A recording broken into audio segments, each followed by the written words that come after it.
বর্ণাত, এই মন্ত্রের উল্লেখ রয়েছে বাক্য তত্র কো মহাকর্ষ একত্ব অনুপশ্যত। সেই যে জ্ঞানী ব্যক্তি যিনি একত্বকে দর্শন করেন, তার আর মোহ কোথায়, শোক কোথায়। তরতি শোক আত্মবিদ, আরো বলেছেন যে আত্মজ্ঞ যে সে শোককে অতিক্রম করে যায়।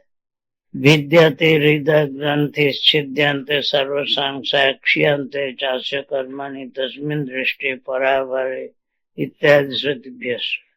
আরো শ্রুতি বলছেন সেই পরাবর কার্য কারণ রূপ পুরুষকে দেখলে তখন হৃদয় গ্রন্থি ভেদ হয়ে যায়, হৃদয়ের যে সংশয় দূর হয়ে যায়, ছিদ্যন্তে হৃদয়ের যে গ্রন্থি বাসনা সমূহ সে ভেদ হয়ে যায়, সর্বসংশয় ছেদ হয়ে যায়, সমস্ত কর্ম ক্ষয় হয়ে যায়, একথা শ্রুতি বলছেন।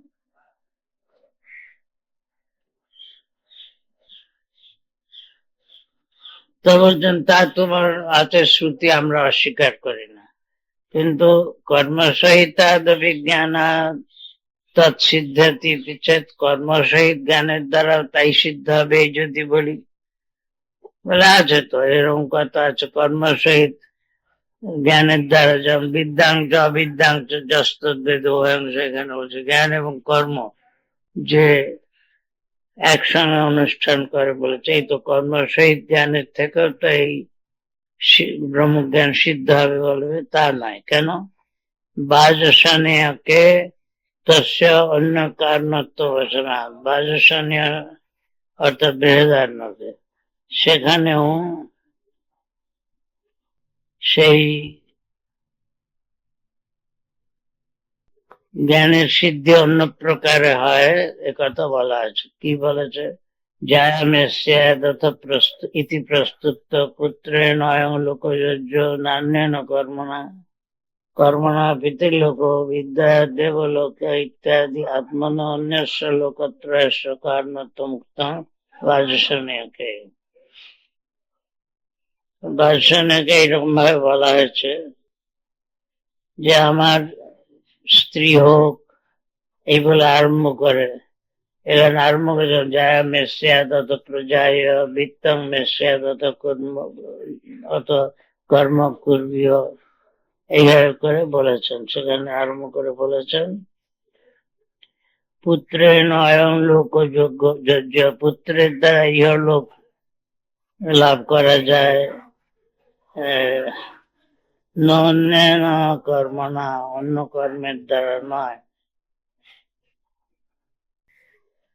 কর্ম না পিতৃলোক, কর্মের দ্বারা পিতৃলোক জয় হয়, পুত্রের দ্বারা অয়ং লোক ইহলোক, কর্মের দ্বারা পিতৃলোক, বিদ্যার দ্বারা দেবলোক, বিদ্যা অনুপাসনা ইতি আত্মন অন্য লোকত্রয়স্য কারণত্ব মুক্ত হয়েছে। এই জন্য আত্মার থেকে ভিন্ন যা তদ্বিষয় জ্ঞানী লোকত্রয়ের কারণ বলা হয়েছে, ইহলোক আর অমর পিতৃলোক এবং দেবলোক, এই যে লোকত্রয়, এই লোকত্রয়ের কারণ যা বলা হয়েছে আত্মনন্যাস, আত্মজ্ঞান থেকে ভিন্ন বস্তুর দ্বারা এই তিনটি লোক জয় কথা বলেছে। সর্বত্র চ পারিব্রাজ্য বিধানে হেতুরুক্ত না তত্রৈব চ, আবার সেখানেই পারিব্রাজ্য বিধানে হেতুর, কেন পারিব্রাজ্যের কথা বলা হলো, পরিব্রাজক সন্ন্যাস, সন্ন্যাসের কথা সেখানেই বলা হলো। কেন বলা হয়েছে? কিং প্রজা করি শ্যাম এসা নয় মহাত্মায় লোকে, প্রজার দ্বারা আমরা কি করব, যাদের এই আত্মাই হলো ইহলোক, এইভাবে সেখানে বলেছে। অর্থাৎ প্রজা আদি আমাদের নিষ্প্রয়োজন।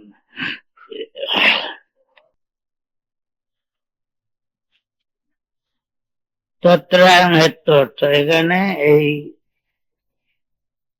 বিষয়ে কারণের হেতু কি বলেছেন, আয়ং লোক কারণ, অন্য লোক আত্মজ্ঞান এসবের কারণ নয়, কথা বলা হয়েছে। কেন? প্রজা কর্ম প্রজা কর্ম তৎসংযুক্ত বিদ্যা ভীর মনুষ্য পিতৃ দেবলোকত্রয় সাধনৈর অনাত্মলোক প্রতিপত্তি কারণই না প্রতিপত্তি কারণই কিং করিষ্যাম বলছে, ওই অর্থ বলছেন যে প্রজা কর্ম এবং তৎসংযুক্ত যে বিদ্যা উপাসনা, তার দ্বারা মনুষ্য লোক, পিতৃলোক এবং দেবলোক, এই ত্রয় লোক এর সাধনভূত এগুলি, এদের দ্বারা অনাত্মলোক প্রতিপত্তি কারণ, এরা হলো অনাত্মলোক, আত্মলোক জন্য অনাত্মলোক প্রাপ্তির কারণ। এগুলি দিয়ে আমরা কি করব? আমরা আত্মাকে চাই, আর অন্য লোক চাই না। আত্মা আমাদের ইহলোক পরলোক সব। সুতরাং আমরা প্রজা কর্ম এবং উপাসনাতে কি করব?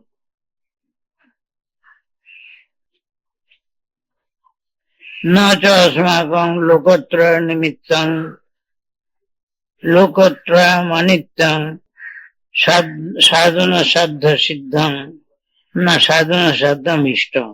আমরা এই অনিত্য যে তিন লোক, যা সাধ্য সাধনের দ্বারা প্রাপ্ত হওয়া যায়,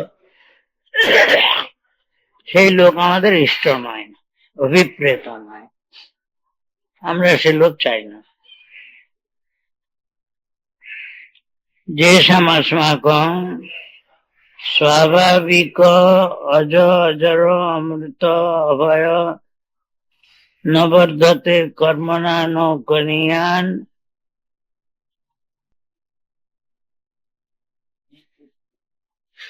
ইতি।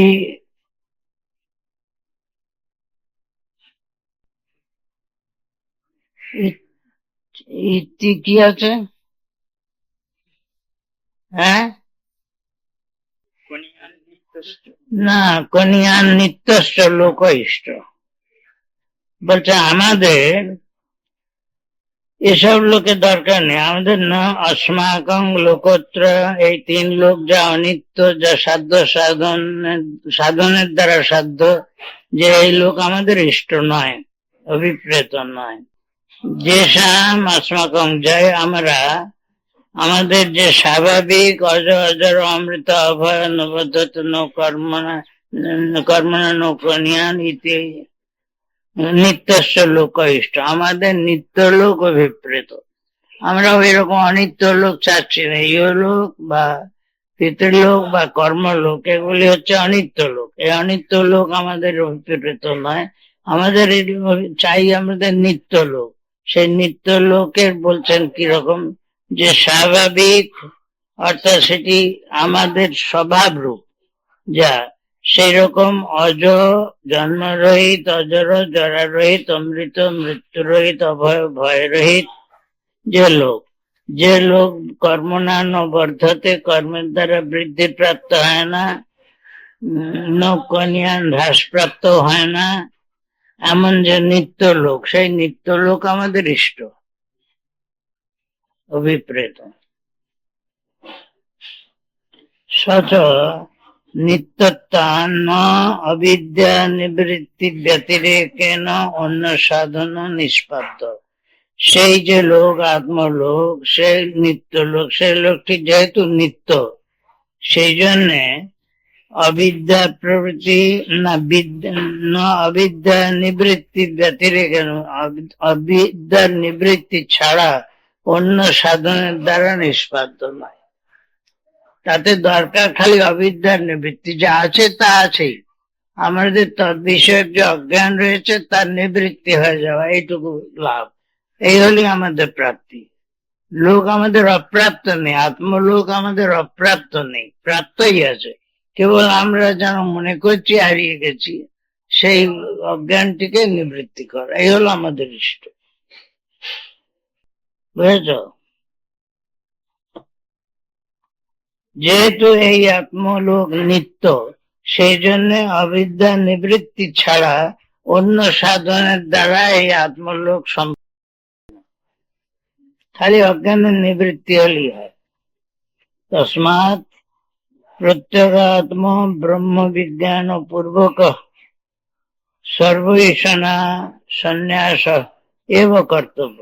অতএব আত্মবিজ্ঞান পূর্বক, আত্মব্রহ্ম বিজ্ঞান পূর্বক, আত্মাই ব্রহ্ম এই রূপ যে বিজ্ঞান, সেই বিজ্ঞান পূর্বক যে সর্বৈষণার ত্যাগ, সমস্ত বাসনার পরিত্যাগ, তারই কর্তব্য।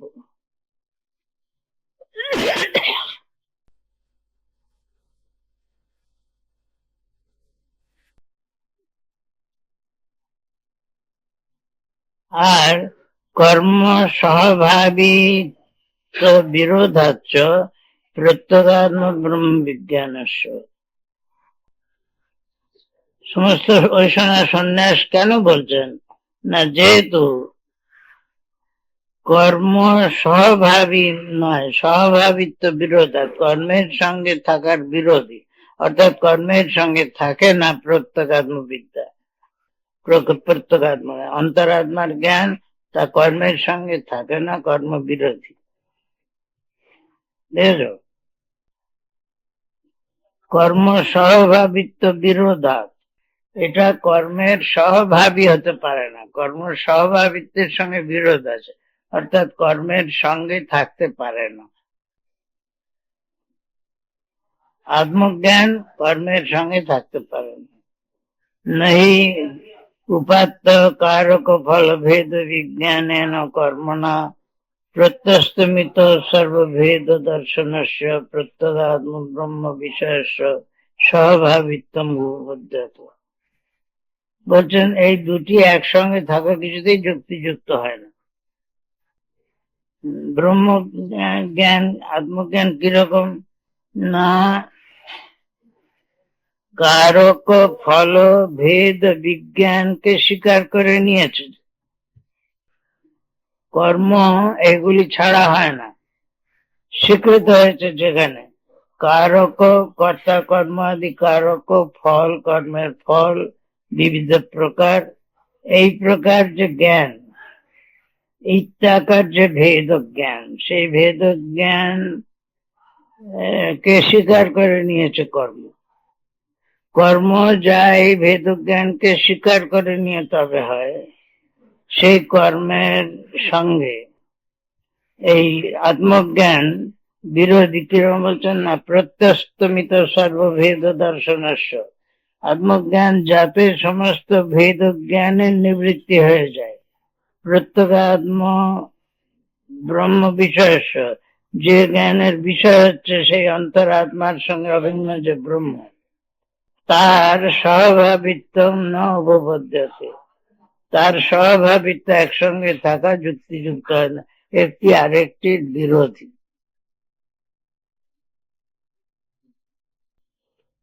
বস্তু প্রাধান্যে সতি অপুরুষতন্ত্রত্বাৎ ব্রহ্ম বিজ্ঞান, ব্রহ্ম বিজ্ঞান হচ্ছে তার বস্তু প্রাধান্য বিশিষ্ট এবং অপুরুষতন্ত্র। কর্ম হচ্ছে পুরুষতন্ত্র, সে করবে, করলে তার স্বর্গাদি ফল হবে, এই হচ্ছে সে পুরুষতন্ত্র। বস্তুতন্ত্র সে নয়, বস্তু যেন স্বর্গাদি নেই, তাকে উৎপন্ন করতে হবে, কর্মের দ্বারা স্বর্গাদি উৎপন্ন করতে হবে, সে যদি করে তবে হবে, তা না হলে হবে না। এই জন্য বস্তুতন্ত্র পুরুষতন্ত্র সে। আর আত্মা জ্ঞান হচ্ছে বস্তুতন্ত্র। আত্মা আছে, নিত্য আছে, বস্তু রূপে আছে, নিত্য বস্তু। তার সুতরাং তার অবিদ্যার নিবৃত্তি হলেই বস্তুর ধর্ম সে প্রকাশিত হবে। এই দেখো, বস্তুতন্ত্র আর পুরুষতন্ত্রের তফাৎ আছে। বস্তুতন্ত্র মানে আমি ব্রহ্মজ্ঞান যেমন ইচ্ছা করলে হবে না, ব্রহ্মজ্ঞানের অবিদ্যার নিবৃত্তি হলে ব্রহ্মজ্ঞান ফুটে উঠবে, আমার করণীয় কিছু নেই সেখানে, এই বস্তুতন্ত্র। আর পুরুষতন্ত্র বলে আমি করতে পারি, নাও করতে পারি, আমি করলে তবে স্বর্গাদি লাভ হবে, স্বর্গাদি আমার কাছে নিত্য নয়, অনিত্য, আমি করলাম তাহলে সেই ফল লাভ হবে। এই জন্য এটা পুরুষতন্ত্র, পুরুষের উপর নির্ভর করছে, যে লাভ করবে তার উপর নির্ভর করছে। আত্মজ্ঞান যে লাভ করবে তার উপর নির্ভর করছে না। আত্মজ্ঞান বস্তুতন্ত্র, সে যেমন করে ইচ্ছে সেটাকে দেখতে পারে না। আত্মার তার স্বরূপকে সে দেখতেই হবে, সে আছে সেই স্বরূপ, সেখানে স্বর্গাদি নেই। সে কর্ম করলে তার স্বর্গাদি উৎপন্ন। এই হলো পুরুষতন্ত্র আর ব্যক্তিতন্ত্রের তফাৎ। অজ্ঞানের নিবৃত্তিটা পুরুষতন্ত্র, কিন্তু ব্রহ্ম জ্ঞানটা পুরুষতন্ত্র হলো না। সাইমালটেনিয়াসলি হোক দেখা, তো আমি ইচ্ছে করলে ব্রহ্ম জ্ঞান করতেও পারি, নাও পারি, এ হলো না। অজ্ঞানের নিবৃত্তি যদি হয়, তাহলে অজ্ঞান সেই জ্ঞানটাকে ঢেকে রেখেছে, অজ্ঞান নিবৃত্তি করলুম, তারপরে আর সেই জ্ঞান প্রাপ্তির কোনো কিছু চেষ্টা করতে হবে না, কারণ সেটা নিত্য। আমার কর্ম জ্ঞান জানলুম কিরকম করে স্বর্গ লাভ করতে হয়, কিন্তু যোগ্য অনুষ্ঠান না করলে স্বর্গ হবে না। এটা জানা মাত্রই লাভ, আর ওটা করার পরে লাভ। বুঝতে পারছো? এই দুটো তফাৎ, বস্তুতন্ত্র আর পুরুষতন্ত্র, এখানে তফাৎ। আমি ব্রহ্মজ্ঞান, তা যে ব্রহ্মস্বরূপ জ্ঞান, সেটা আমার উপর নির্ভর করছে না, সেটা নিত্য আছে। আমি অজ্ঞানের নিবৃত্তির জন্য প্রয়াস করলুম, অজ্ঞানের জ্ঞান আপনি ফুটে উঠল, সেটাকে কেউ করলো না, সেটা কার্য নয়, সেটা সব। হ্যাঁ, নিষ্কাম কর্ম না, কর্ম যাই করো বা যাজ্ঞকারী করো, যাই করো, এই কর্মগুলো ব্রহ্মজ্ঞানের জন্য অবিদ্যার নিবৃত্তি যেসব করে হয় সেই কর্ম যদি করো, তাহলে অবিদ্যার নিবৃত্তি হবে। ব্রহ্মজ্ঞান প্রাপ্তি তার দ্বারা হচ্ছে না, ব্রহ্মজ্ঞান নিত্য প্রাপ্ত। এইখানে তফাৎ আছে। ব্রহ্মজ্ঞান নিত্য, উৎপন্ন হয় না। অজ্ঞানের নিবৃত্তি হয়, ব্রহ্মজ্ঞানের উৎপত্তি হয় না, খালি নিবৃত্তিটুকুই সেখানে, আর করণীয় কিছু থাকে না। ব্রহ্মজ্ঞান রূপ বস্তুটি ব্যক্তির উপর নির্ভর করে না। আমি এইটা করলে জ্ঞানটি উৎপন্ন হবে তা না, সে নিত্য জ্ঞান, কেবল তার আবরণটাকে আমি সরিয়ে দিচ্ছি। স্বর্গাদি সেরকম না, আমার যা কিরম করে করতে হয় স্বর্গ প্রাপ্তির কারণ তার সাধন করতে হবে, করলে স্বর্গাদি আমার কাছে উৎপন্ন হয়, অর্থাৎ সেই ফলের দ্বারা স্বর্গ আমার লাভ হবে। আর এটা আমার উপর নির্ভর করছে, কিন্তু এক নয় বাবু, এটা ভালো করে বুঝে যাবে। যদি জ্ঞানকে আমি ইচ্ছা করলে করতে পারি, অনিচ্ছা করলে না করতে পারি, তা নয়। অবিদ্যার নিবৃত্তি হয়ে গেলে জ্ঞানকে আমার করলে, ইচ্ছা করলে করতে পারি বা অন্যরকম করতে পারি, তা হবে না। বস্তুটাকে, যেখানে বস্তুতন্ত্র আছে, আমি এই বইটাকে দেখছি, এটা আমার উপর নির্ভর করছে, বইটা যেমন তার উপর নির্ভর। আমি যখন কল্পনা করি তখন আমার উপর নির্ভর, যেমন ইচ্ছে কল্পনা এমন করতে পারি, অন্যরকম। কিন্তু বইটা যখন দেখছি, বইয়ের জ্ঞানটা বস্তুতন্ত্র, বইয়ের জ্ঞানটা আমার বস্তুতন্ত্র, আমার ইচ্ছার উপর নির্ভর করছে না। বুঝতে পারছো বস্তুতন্ত্র কাকে বলে? আমার ইচ্ছার উপর নির্ভর করছে না। এই বইটাকে আমার ইন্দ্রিয় সন্নিকট হলে এই বইটা আমি দেখবই। এই জ্ঞানটা নির্ভর করছে এই বস্তুটার উপর। হ্যাঁ, সাধারণত জ্ঞান মাত্রেই বস্তুতন্ত্র, হ্যাঁ, আর ক্রিয়া মাত্রেই পুরুষতন্ত্র, হ্যাঁ, বা কর্তার অধীন হয়ে থাকে। কেননা সন্নিহিত বস্তুর সহিত চক্ষু প্রভৃতি ইন্দ্রিয়ের সংযোগ হইলেই তদ্বিষয়ে সত্য মিথ্যা একটা জ্ঞান হইতেই হইল। জ্ঞাতা সর্ব চেষ্টায় তাহার বাধা দিতে না, এই কারণে জ্ঞানকে বস্তুতন্ত্র বলে। কিন্তু ক্রিয়া সম্বন্ধে সেই নিয়ম নাই। কর্তা ইচ্ছা করিলে করিতে পারে, ইচ্ছা না করিলে নাও করিতে পারে, না করিতে পারে। অনুরূপ করতে হবে, কর্তম অকর্তম অন্যথা বা কর্তম সমর্থ। বুঝতে পারছো?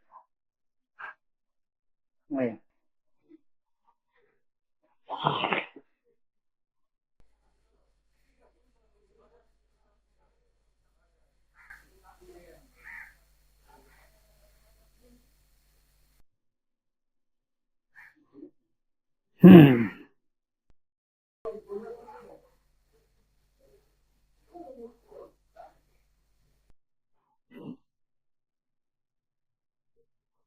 तस्मात् दृष्टादृष्टेभ्यो बाह्य साधन साध्येभ्यो विरक्तस्य प्रत्यगात्मिषा ब्रह्म जिज्ञासा यं केनैषितमित्यादि श्रुत्या प्रदर्शते। अतएव दृष्ट एवं अदृष्ट যত বাহ্য সাধন সাধ্য, বাহ্য আন্তর না আত্মজ্ঞান অন্তর, এগুলি বাকি সব বাহ্য সাধন ও সাধ্য, কোন সাধনের দ্বারা তারা নিষ্পন্ন হয়, এরকম সমস্ত সাধন সাধ্য থেকে যে বিরক্ত, দৃষ্ট যে ইহলোকের ভোগ সুখাদি, অদৃষ্ট যে পরলোকের ভোগ সুখাদি, যেগুলি বাহ্য সাধনের দ্বারা সাধ্য, সেগুলি থেকে যে বিরক্ত হয়েছে, তারই প্রত্যগাত্ম বিষয় ব্রহ্ম জিজ্ঞাসা, তারই এই অন্তরাত্ম বিষয়ক ব্রহ্ম সম্বন্ধে জ্ঞানের ইচ্ছা, ইয়ং কেন উপনিষত্যাদি না প্রদর্শিত, এইটাই এই কেন শীতম ইত্যাদি শ্রুতির দ্বারা দেখানো হচ্ছে।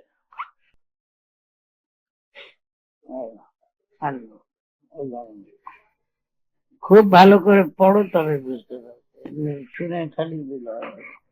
अशितं पतति प्रेषितं मनः केन प्राणः प्रथमः प्रैति युक्त केनेषितं वाचमिमं वदन्ति चक्षुश्रोत्रं कौ देवो जनक्ति।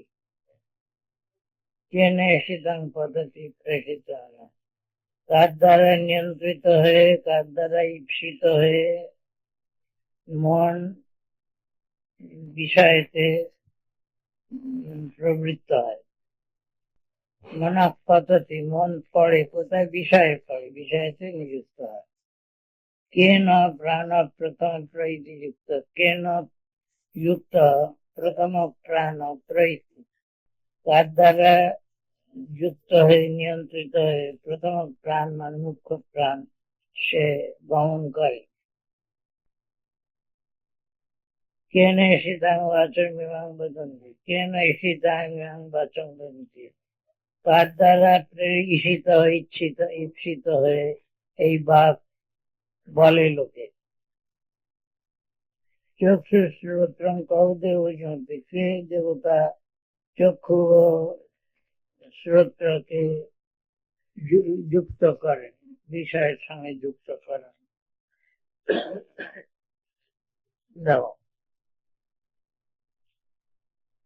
কেন ঈশিতং পদ্ধতি প্রেষিতং মন, কার দ্বারা ঈপ্সিত হয়ে প্রেরিত হয়ে মন বিষয়ের প্রতি ধাবিত হয়। কেন প্রাণ প্রথম প্রৈতি, কেন যুক্ত প্রাণ প্রথম প্রৈতি, তার দ্বারা নিযুক্ত হয়ে প্রাণ প্রথম প্রাণ মুখ্য প্রাণ সে গমন করে। কেন শীতাং বাচমিমাং বদন্তি, কার দ্বারা ঈপ্সিত হয়ে এই বাক ইন্দ্রিয় বলে। ইমাং বাচং বদন্তি লোকা, বাক্য কথা বলে। চক্ষু শ্রোত্রং কৌ দেব জয়ন্তী, কে দেবতা চক্ষু শ্রোত্রকে নিয়োগ করে। দেখো, কেন ঈশিতং, কেন কর্তরা ঈশিতং ইষ্টম অভিপ্রেতং সন মনঃ পততি গচ্ছতি সবিষয়ং প্রতীতি সংবদ্ধতে, কার দ্বারা ঈশিত প্রেরিত হয়ে, কার দ্বারা ঈশিত ইষ্ট, ঈশিত মানে ইষ্ট, অভিপ্রেত হয়ে মন পততি গচ্ছতি যায় কোথায়? সবিষয়ং প্রতি, নিজের বিষয়ের প্রতি। এই হলো সম্বন্ধ, এখানে সবিষয়ং প্রতি এই সম্বন্ধ হচ্ছে।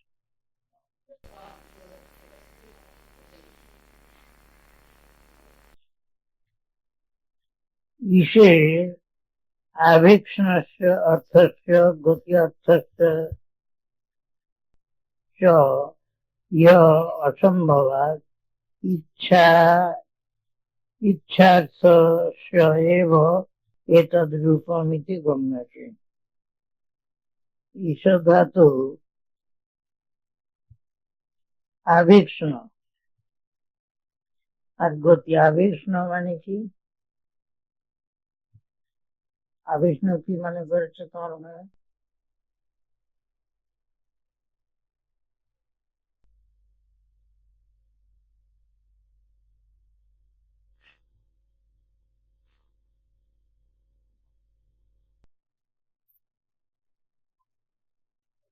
অত পড়ে যাচ্ছ কোথায়?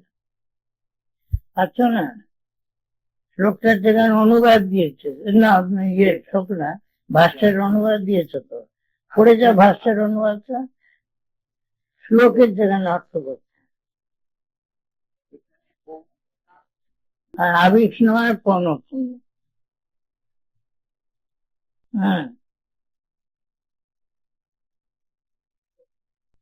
দুটো হতে পারে। ঈশ্বর ধাতু আবিষ্ণ পূর্ণপূর্ণ বোঝাবে, অথবা তার গতি অর্থ বোঝায়, গতি এই শব্দ বোঝায়, মানে ঈশান প্রেরণ তার থেকে।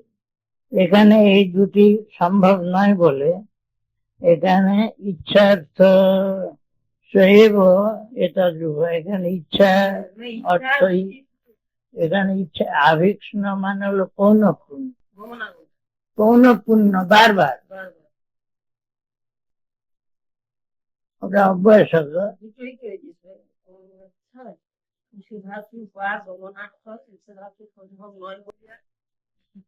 এই জন্য এখানে প্রেরণ অর্থে বোঝাচ্ছে।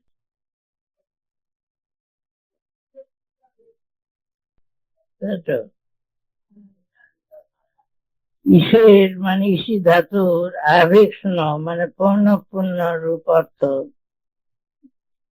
এখানে সম্ভব নয়, এবং গতি অর্থ তাও সম্ভব নয়। কাজে এখানে ইচ্ছা তো শৈব এতদ রূপং গম্যতে, ইচ্ছা অর্থে এখানে ব্যবহৃত হচ্ছে, বোঝা যাচ্ছে। ঈশিতং ইতি ইট প্রয়োগস্তু ছন্দস, ঈশিতং এই যে ইট প্রয়োগ, এখানে ইষ্ট হবে, ত্বক প্রত্যয় হবে। হম, এখানে ঈশিত করা হলো, এটা ছন্দেতে, মানে বেদেতে ওই বৈদিক ব্যাকরণ অনুসারে হয়েছে, লৌকিক ব্যাকরণে হবে না। তুষ্ট এব প্রবৃত্ত না প্রপূর্বস্য নিয়োগার্থে প্রেষিতমিতি এতৎ, সেই ইসি ধাতু, প্রপূর্বক ইসি ধাতু তার নিয়োগ অর্থে এটা প্রেষিত, এই অর্থ হবে।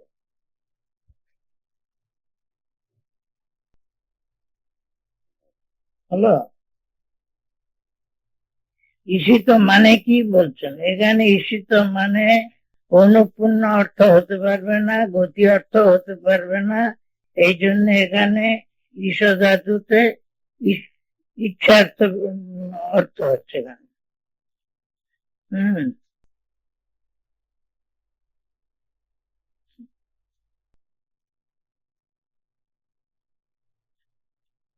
ইচ্ছা শব্দেন, ইচ্ছা শব্দ, ইচ্ছা ইয় অসম্ভবাদ ইচ্ছার্থস্য এব এতদ রূপমিতি গম্যতে, ইচ্ছা এই অর্থেরই এই রূপ, এটা ঈশিতম বলা হয়েছে। অন্য অর্থ যা হতে পারে, বিভিন্ন অর্থ, সেগুলি এখানে খাটবে না। এই জন্য এখানে ইচ্ছার্থী পাওয়া যাচ্ছে, গম্যতে মানে প্রাপ্যতে বোঝা যাচ্ছে। ঈশ ধাতুর পৌনঃপুণ্য অর্থ হতে পারে, অথবা গতি অর্থ হতে পারে, কিন্তু সেগুলি এখানে খাটছে না। তৃতীয় যা হতে পারে ইচ্ছা অর্থ, বিষয় ইচ্ছা, সেখানে ইচ্ছার্থেই এখানে সে ঈশিত শব্দ ইচ্ছার্থেই প্রযুক্ত হয়েছে, পাওয়া যাচ্ছে। ঈশিতম ইতি ইট প্রয়োগস্তু ছন্দস, ঈশিত এইভাবে যে প্রয়োগ হয়েছে, ইট বলে প্রয়োগ, ঈশ ধাতু ইট প্রত্যয় বলে ইষ্ট, ইট ইট শব্দ হয়, ঈশ ধাতু তার ইয়ে হলো প্রথম হবে ইট, মনিট, মনীষা থেকে মনিট, সেই রকম ঈশ ধাতু ইট হওয়ার কথা, কিন্তু ছন্দস ঈশিত, ছন্দেতে অনুসরণ করে না, কাজে এখানে ঈশিত হচ্ছে। তস্য এব প্রপূর্বস্য নিয়োগার্থে প্রশ্ন, সেই ঈশ ধাতু প্রপূর্বক ঈশ ধাতু, হ্যাঁ, লটতি নয়, ঈশ ধাতু ওরা তো ভাষা কিনা লটতি, প্রপূর্ব ঈশ ধাতু ত প্রত্যয়, এই ঈশিত হলো ইষ্ট হবে, অর্থাৎ প্রেষিত, প্রেরিত, প্রেষিত মানে প্রেরিত, এই বোঝাচ্ছি।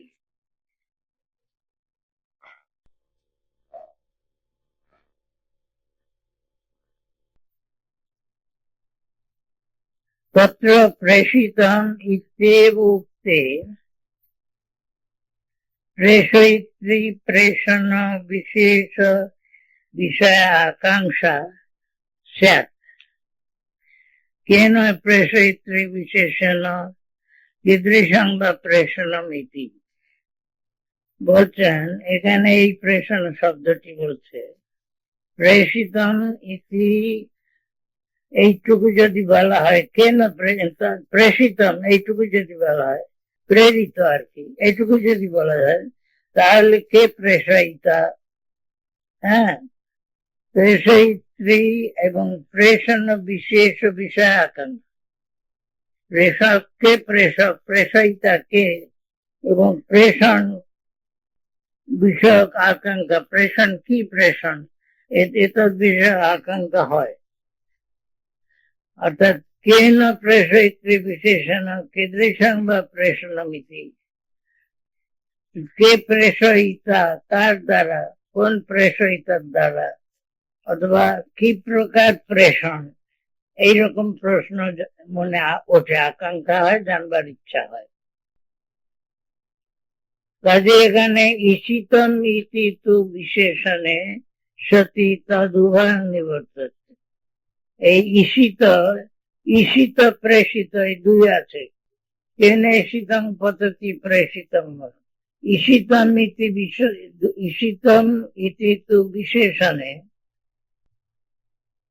সতী তদুভয় নিবর্ততে, ঈশিত যদি তার সঙ্গে বলা যায়, কেন ঈশিতং প্রেষিতং মানে পততি, শুধু প্রেষিতং বললে কে প্রেষণ কর্তা এবং কি প্রকার প্রেষণ, প্রেরণ কিরকম, এই প্রশ্ন জাগে, কিন্তু যদি তার সঙ্গে ঈশিত বলা হয় তাহলে এই প্রশ্নগুলি আসে না। কেন আসে না, না কেন সেটা তো প্রশ্ন, কে প্রেষয়িতা আর কিরকম প্রেষণ, ঈশিতম বলে ইচ্ছা মাত্রেতে প্রেরণ, ইচ্ছা মাত্রেই প্রেরণ, সৃষ্টিকর্তা যিনি সৃষ্টি করছেন তার ইচ্ছা মাত্রই সৃষ্টি হচ্ছে, তার অন্য কোনো উপায় অবলম্বন করতে হয় না, ইচ্ছা মাত্রই, সংকল্প মাত্রই।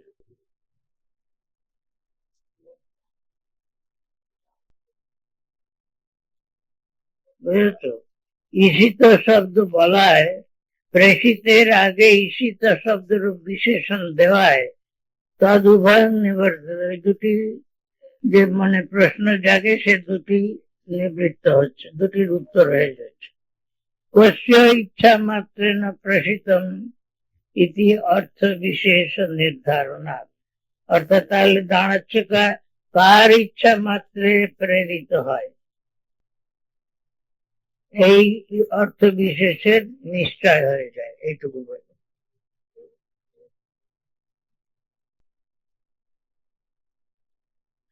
কস্য ইচ্ছা মাত্রেণ প্রসিতম ইতি অর্থ বিশেষ নির্ধারণ, কার ইচ্ছা মাত্রের দ্বারা প্রেরিত হয়, এই প্রকার বিশেষ অর্থের নিশ্চয় হয়ে যায়, মনে সন্দেহ থাকবে না, এই নির্ধারিত হয়ে যাচ্ছে এই অর্থটা। বুঝতে পারছো, যদি খালি প্রেষিত বলতো যদি, তাহলে কিরকম প্রেষণ প্রশ্ন হতো, কে প্রেষয়িতা প্রশ্ন হতো, কে প্রেষয়িতা, কি প্রকার প্রেরণ, এই প্রশ্ন। এখন কে প্রেষয়িতা তো আগেই বলা হচ্ছে, প্রশ্নটাই তাই, আর কিরকম প্রেষণ, অর্থাৎ তাকে কি যন্ত্র দিয়ে চালাচ্ছে, না তাকে অন্য কোন ব্যক্তির দ্বারা করছে প্রেরিত, বলছে না, ইচ্ছা মাত্রই প্রেরিত হচ্ছে। স্রষ্টার ইচ্ছা মাত্রতেই মন বিষয়তে যাচ্ছে।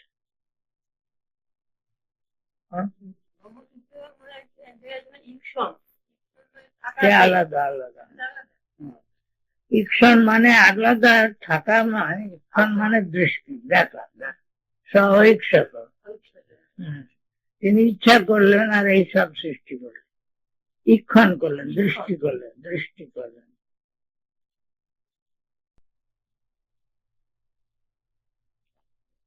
অর্থাৎ তার তপস্যা হলো জ্ঞানময় তপস্যা বলেছে। তার ইচ্ছা মাত্রই বিধাতার মনে হলো সৃষ্টি হয়ে গেল।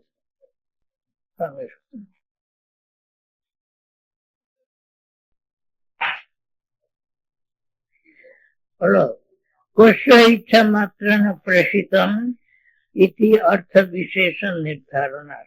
কার ইচ্ছা মাত্রের দ্বারা নিয়ন্ত্রিত হয়ে মন বিষয়তে যাচ্ছে, এই অর্থ দ্বারা।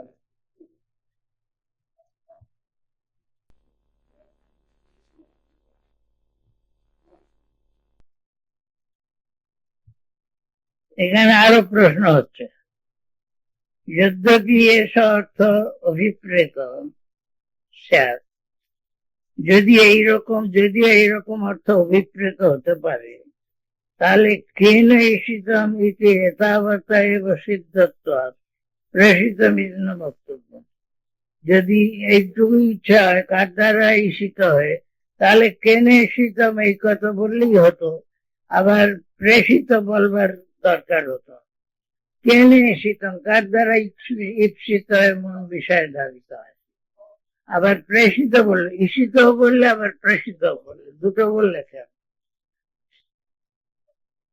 অভিযোগ শব্দাধিক্যার অর্থাধিক্যং যুক্তম ইতি ইচ্ছায়া কর্মণা বা কেন প্রেষিতম ইতি অর্থ বিশেষ অবগন্তম যুক্ত। এখানে এইরকম বুঝতে হবে যে শব্দটা বেশি শব্দ কেন হলো, কেন ঈশিতং বললে শুধু হলো না, কেন প্রেষিতং বললে দুটো শব্দ কেন বলে, ঈশিত বললে আবার প্রেষিত বললে কেন বলে, বলে ঈশিত বললেই তো হতো। কেন ঈশিতং মনো বিষয় প্রতি ধাবতী, তার দ্বারা ঈপ্সিত হয়ে মন বিষয়ের দিকে যায়, এটুকু বললেই হতো। যেহেতু দুটো শব্দ বললেন, ঈশিত বললেন আবার প্রেষিত বললেন, তাহলে অর্থ এর ভেতরে বেশি বুঝতে হবে। খালি একটু একটা বললেই যেতে হতো, দুটো শব্দ তার জন্য বলা যুক্তিযুক্ত নয়। দুটো শব্দ বললেন যখন, তখন কোন বিশেষ অর্থ তার দ্বারা নিশ্চয়ই বোঝাতে চাচ্ছেন, এটি হওয়া যুক্তিযুক্ত। বলছেন সুতরাং ঈশিত প্রেষিত দুটো বললে কেন, এটা দোষ হচ্ছে, অধিক কথানুরূপ দোষ।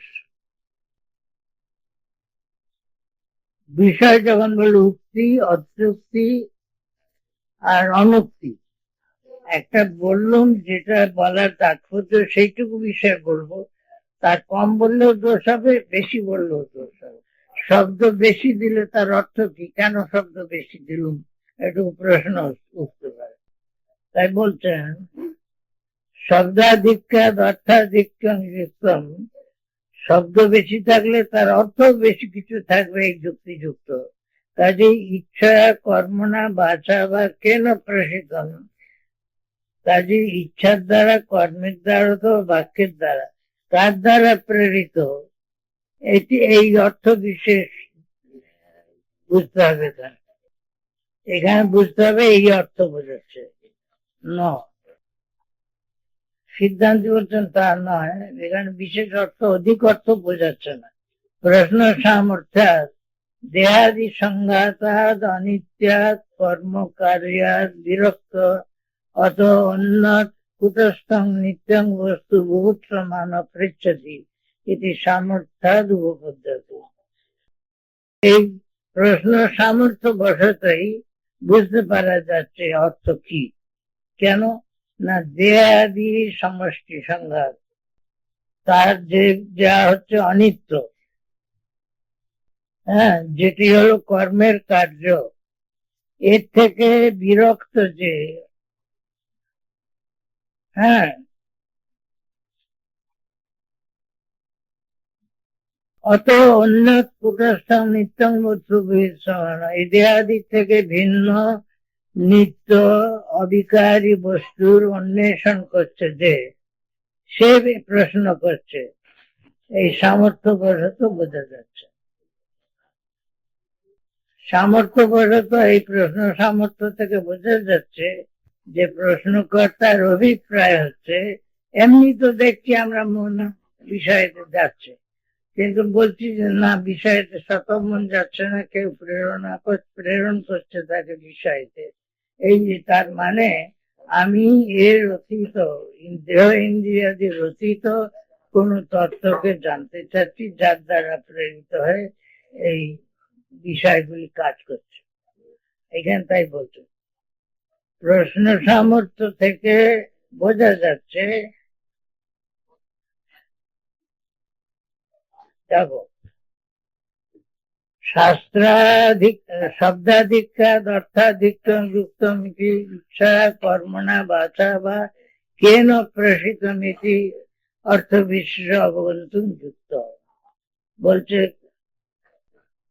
শব্দের দ্বারা প্রেরণ করলে, না বাক্যের দ্বারা, কর্মের দ্বারা প্রেরণ করলে, না বাক্যের দ্বারা প্রেরণ করলে, না ইচ্ছার দ্বারা প্রেরণ করলে, এইরকম তিনটি প্রেরণের কারণ হতে, প্রেরক তিনটি হতে, প্রেরণের করণ তিনটি হতে, শব্দ, ইচ্ছা বা কর্ম বা বাক্য।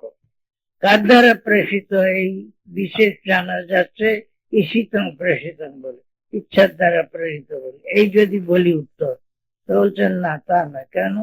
প্রশ্ন প্রশ্নের সামর্থ্য থেকে জানা যাচ্ছে। প্রশ্নই বলছে কেন ঈশিতং, কার দ্বারা প্রেরিত।